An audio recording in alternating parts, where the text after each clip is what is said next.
Olá pessoas, sejam muito bem-vindos ao canal. Deixe um like, curte, comenta, compartilha. É de graça, é rápido e fácil e ajuda muito o canal a crescer. Eu tô gravando esse vídeo, essa lista, um dia antes da notícia da aquisição, confirmação da aquisição no dia 13, sexta-feira. Então vamos ao top 10. Não é um ranking assim por ordem de importância, mas é uma lista com os 10. De acordo com as 10 maiores franquias da Activision Blizzard.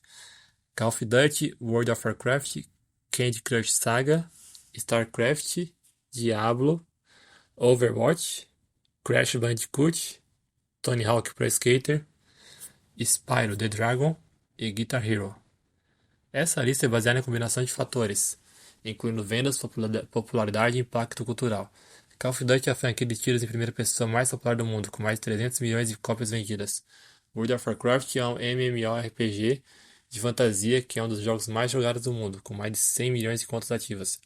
Candy Crush é um jogo de quebra-cabeça para dispositivos móveis que é um dos jogos mais baixados do mundo, com mais de 2,7 bilhões de downloads.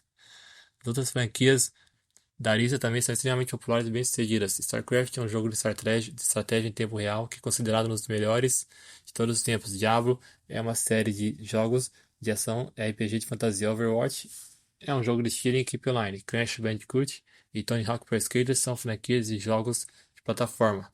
Spyro the Dragon é a franquia de jogos de plataforma de fantasia. Guitar Hero é a franquia de jogos de ritmo. A aquisição da Activision Blizzard pela Microsoft em 2022 deu à empresa uma biblioteca de jogos enorme e diversificada. Essas franquias são algumas das mais populares e lucrativas do mundo e devem continuar a ser um grande trunfo para a Microsoft. Lembrando que algumas franquias foram deixadas de fora da lista, como Skylander, e muitas dessas chegarão no Game Pass devido à aquisição. Muitas dessas chegaram no Game Pass devido à aquisição, mas os títulos recentes como Diablo 4 e Modern Warfare 3, MW3, só poderão chegar depois de 2024. Então, o que você acha dessa lista dessas franquias? Diga o que você acha nos comentários. Curte, comenta, compartilha.